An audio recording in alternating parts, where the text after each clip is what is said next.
Subscribe করুন আমাদের channel, press the bell icon to get the latest update.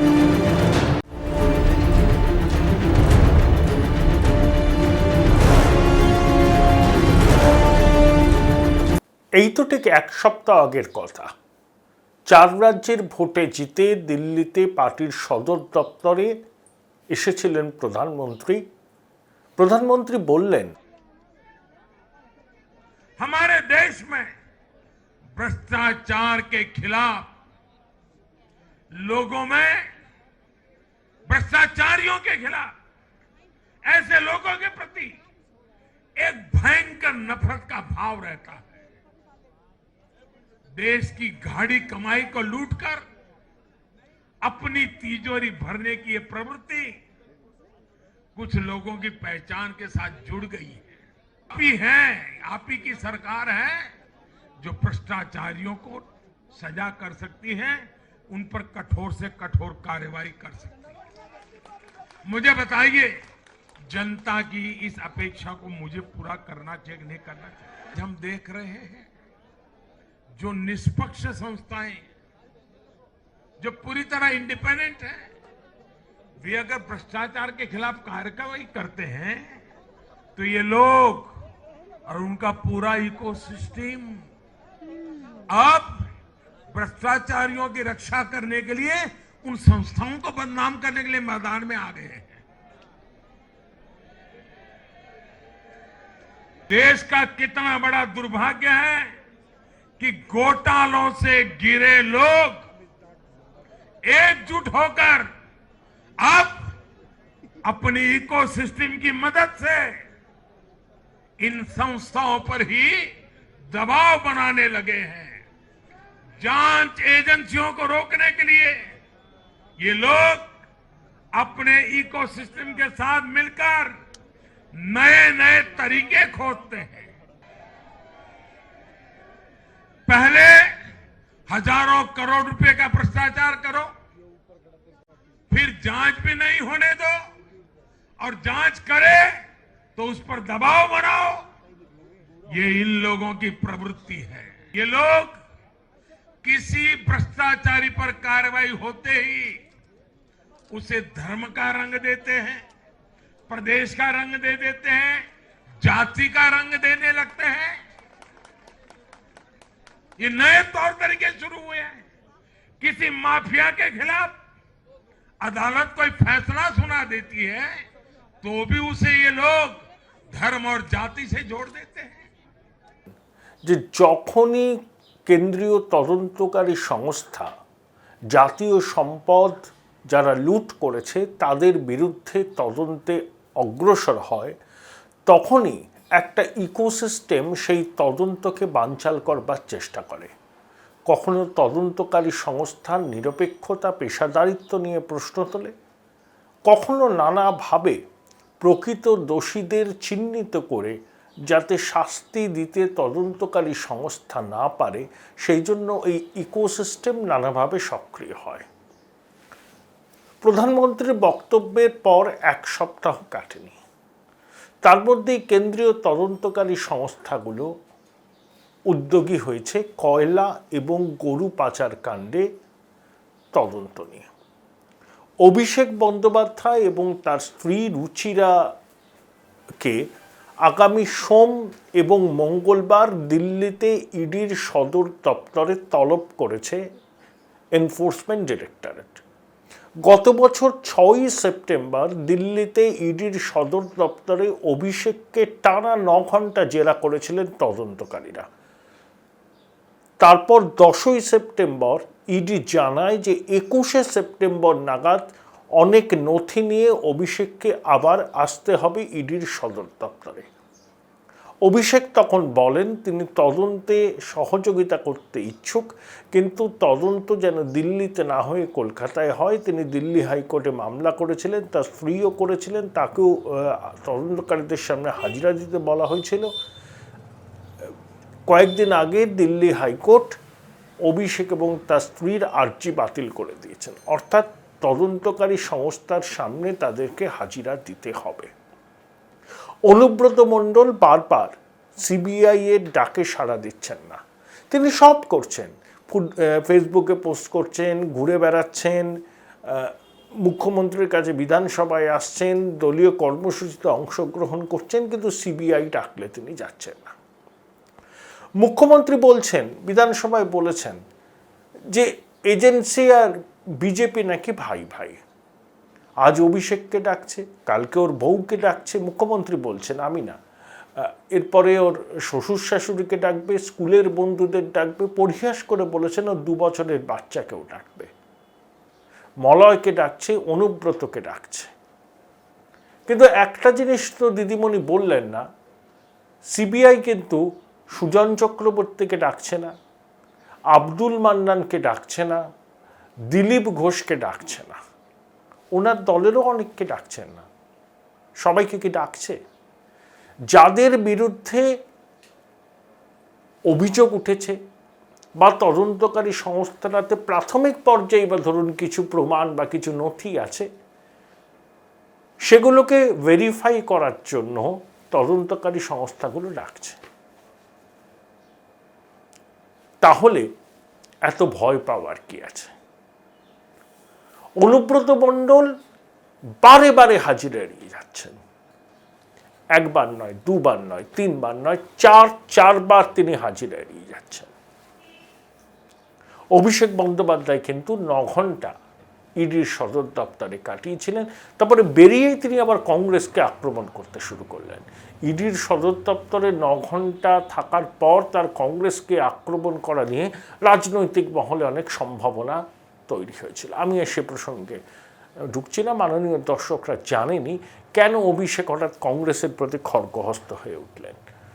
তো তদন্তকারী সংস্থাগুলো তদন্ত করছে, আর যাদেরকে তদন্তে সহযোগিতা করার জন্য ডাকা হচ্ছে তারা হয় আদালতে চলে গিয়ে বলছেন রক্ষা কবচ চাইছেন, আবার কেউ কেউ নানা ছুতো এড়িয়ে যাচ্ছেন, আর রাজ্যের শাসক দল এটাকে রাজনৈতিক প্রতিহিংসা বলছে।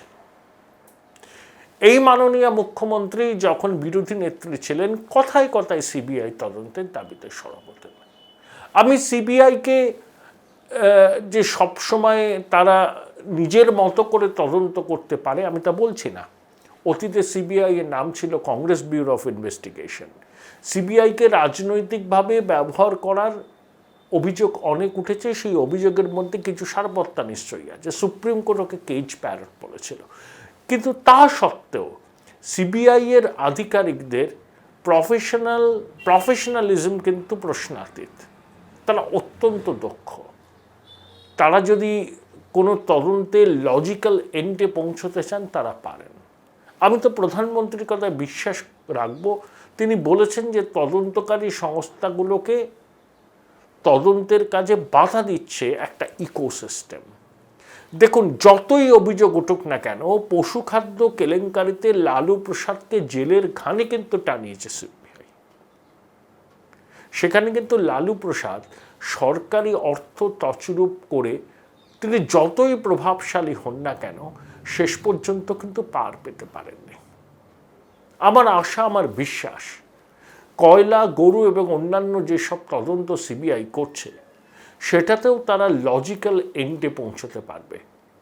তদন্ত একটি দীর্ঘ প্রক্রিয়া, অনেক এভিডেন্স জোগাড় করতে হয়, অনেক সাক্ষীকে জেরা করতে হয়, তারপরে বিভিন্ন সূত্র থেকে পাওয়া তথ্যগুলোকে মালার মতো করে গেঁথে সিবিআই তার ফাইনাল চার্জশিট তৈরি করে, আদালতের নির্দেশে মনিটর হলে সেখানে জমা দেয়, ধরপাকড় চলতে থাকে। আবার কাউকে জিজ্ঞাসাবাদ করার জন্য তারা ডাকতেই পারে।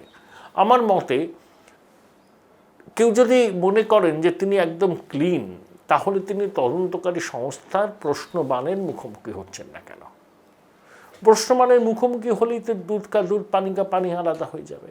বারবার তদন্তকারী সংস্থারা ডাকছেন, আর অনুব্রত মণ্ডল বারবার গিয়ে বলছেন আমি যাব না, কখনো বলছেন শরীর খারাপ, কখনো আদালতে বলছে যে সিবিআই আমাকে গ্রেপ্তার করতে পারে, আশঙ্কা প্রকাশ করে রক্ষা কবচ চাইছেন।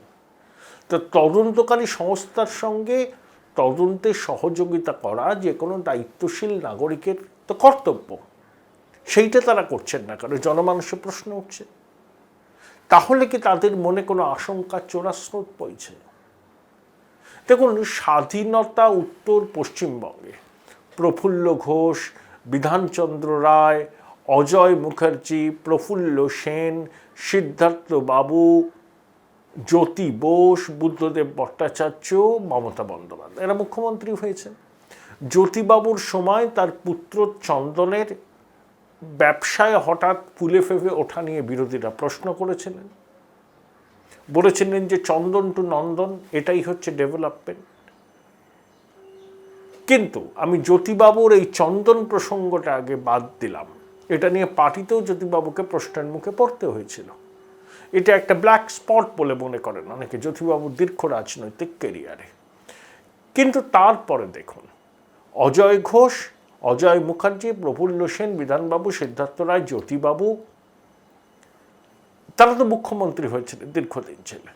কিন্তু তাদের শাসনকালে রাজ্যের প্রশাসনের যিনি মাথা, যিনি মুখ্যমন্ত্রী, তার ব্যক্তিগত সততা এবং তার পরিবারের হঠাৎ করে ফুলে ফেঁপে ওঠার কোনো কিন্তু খবর হয়নি। কেউ অভিযোগটুকু পর্যন্ত করতে পারেননি। প্রফুল্ল সেনকে স্টিফেন হাউস কেলেঙ্কারিতে জড়াবার চেষ্টা করেছিল বামপন্থীরা, মিথ্যা অভিযোগ তুলে। প্রফুল্লবাবু শেষ জীবনটা কীভাবে কাটিয়েছেন এটা অনেকে জানেন না। কার্যত অন্যের দয়ায় তিনি নির্ভরশীল ছিলেন জীবন ধারণের জন্য। এটা গান্ধীবাদী মানুষ। বুদ্ধদেব বাবু তার ব্যক্তিগত সততা, তার পরিবারের সততা নিয়ে তো তার অতি বড় বিরোধী প্রশ্ন তুলতে পারবে না। কিন্তু মমতা বন্দ্যোপাধ্যায়ের মুখ্যমন্ত্রিত্বের সময় তার পরিবারের সদস্যদের ফুলে ফেঁপে ওঠা নিয়ে তো জনমানুষের প্রশ্ন আছে। বিরোধীরা প্রশ্ন করছেন, বিরোধীরা করেন, তারা অভিযোগের আঙুল তোলেন। বিরোধীরা অভিযোগ করেছেন ওই হরিশ চ্যাটার্জি স্ট্রিটের আশেপাশে 35টা প্লটের মালিকানা বন্দ্যোপাধ্যায় পরিবারের হাতে। কিন্তু এখনো পর্যন্ত বন্দ্যোপাধ্যায় পরিবারের পক্ষ থেকে সেই অভিযোগ অস্বীকার করা হয়নি।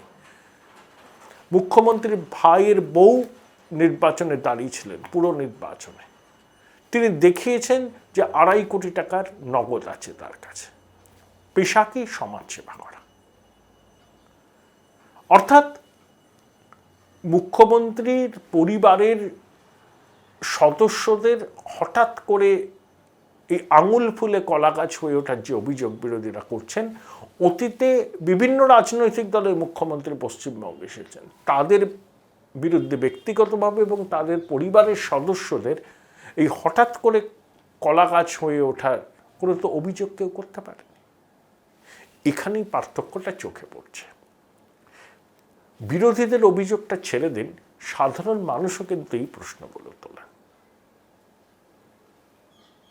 তাহলে এই প্রশ্নগুলো যখন সামনে আসে, সেটা কিন্তু সরকারের ভাবমূর্তির পক্ষে খুব শুভ নয়। সরকারের গুরুত্বপূর্ণ মন্ত্রীরা, শাসক দলের নেতারা যদি কেন্দ্রীয় তদন্তকারী সংস্থার সঙ্গে সহযোগিতা করতেন, কারোর কোনো প্রশ্ন থাকতো না। ঠিক আছে, কোনো সূত্রে কেন্দ্রীয় তদন্তকারী সংস্থা মনে করছে যে এদের সঙ্গে কথা বলা দরকার, তাই তারা ডেকেছে। আমি একদিন যেতে পারলাম না, হতেই পারে, আমার শরীর খারাপ হতে পারে, অন্য কোনো পলিটিক্যাল এনগেজমেন্ট, প্রায়ার এনগেজমেন্ট থাকতে পারে। কিন্তু ডাকলে পরেই আমি চলে যাচ্ছি আদালতে রক্ষা কবচের জন্য, আমি শরীর খারাপ হয়ে উঠবানে ভর্তি হয়ে যাচ্ছি, এটা কি জনমানুষের প্রশ্নের উদ্রেক তৈরি করবে না? আপনারই বলুন না কেন।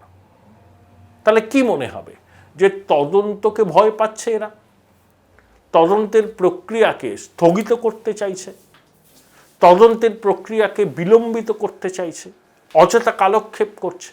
কিন্তু এইভাবে কি তদন্তের হাত থেকে বাঁচা যাবে? আমি লালু প্রসাদের এক্সাম্পলটা আপনাকে দিলাম। প্রবল প্রতাপান্বিত লালু প্রসাদ, যিনি বিহারের মুখ্যমন্ত্রী ছিলেন, কেন্দ্রের মন্ত্রী ছিলেন, আরজেডি সুপ্রিমো, তাকেও কিন্তু জেলের ঘানি টানতে হয়েছে পশুখাদ্য কেলেঙ্কারিতে সরকারি অর্থ তছরুপের জন্য। তাই একটা লজিক্যাল এন্ডে কিন্তু পৌঁছানো যায়। সিবিআই এবং অন্য তদন্তকারী সংস্থারও কিন্তু সেই অ্যাকুমেন আছে, সেই প্রফেশনালিজম আছে। প্রধানমন্ত্রী বলেছেন যে লজিক্যাল এন্ডে পৌঁছানোর চেষ্টা করবে, একটা ইকোসিস্টেম প্রতিহিংসার তত্ত্ব সামনে এনে সেই তদন্ত প্রক্রিয়াকে বানচাল করতে চায়। আমরা আশা করব সিবিআই এর মতো সংস্থা তাদের সুনামটাকে টিকিয়ে রাখবেন এবং শেষ পর্যন্ত কয়লার মতো জাতীয় সম্পদ লুট করে যারা কোটি কোটি টাকা বেআইনিভাবে রোজগার করেছেন তাদের বিরুদ্ধে দৃষ্টান্তমূলক পদক্ষেপ নেওয়া হবে। সংবাদপত্রে তো রিপোর্ট বেরোচ্ছে যে কয়েক হাজার কোটি টাকা প্রভাবশালীদের অ্যাকাউন্টে বিদেশে জমা পড়েছে। এই প্রভাবশালীরা কারা? তারা কি রাজনৈতিকভাবে খুব প্রভাবশালী? তাদের সঙ্গে powers that be at the Nabanna কি যোগাযোগ আছে বা আদৌ যোগাযোগ আছে কিনা? বিরোধীদের অভিযোগগুলো হয়তো সর্বৈব মিথ্যা, কিন্তু আমরা চাই দুধ খা দুধ পানি কা পানি হয়ে যাক। তা না হলে সিবিআই এর বিশ্বাসযোগ্যতা নিয়ে প্রশ্ন যেমন থাকবে, তেমনি সাধারণ মানুষও কিন্তু বিশ্বাস হারিয়ে ফেলবে। তারা মনে করবে ও এইসব অভিযোগ ওঠে, এগুলো কোনোদিন প্রুফ হয় না। যদি প্রভাবশালীরা যুক্ত থাকেন তাহলেও যদি তাদের শাস্তি দেওয়া না যায় তাহলে তারা ঘুরে বেড়াবেন, প্রভাবশালী থাকবেন, আর জাতীয় সম্পদ লুট হয়ে যায়, স্বদেশ আমার লুট হয়ে যায়।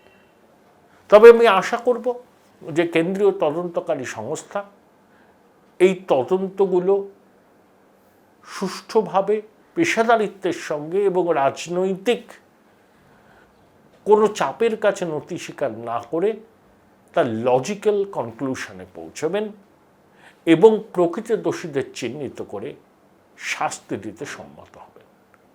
আমি আশাবাদী, আমার মতো আপনারাও নিশ্চয়ই আশাবাদী, কারণ আমি বিশ্বাস করি মানুষের আশায় বসতি।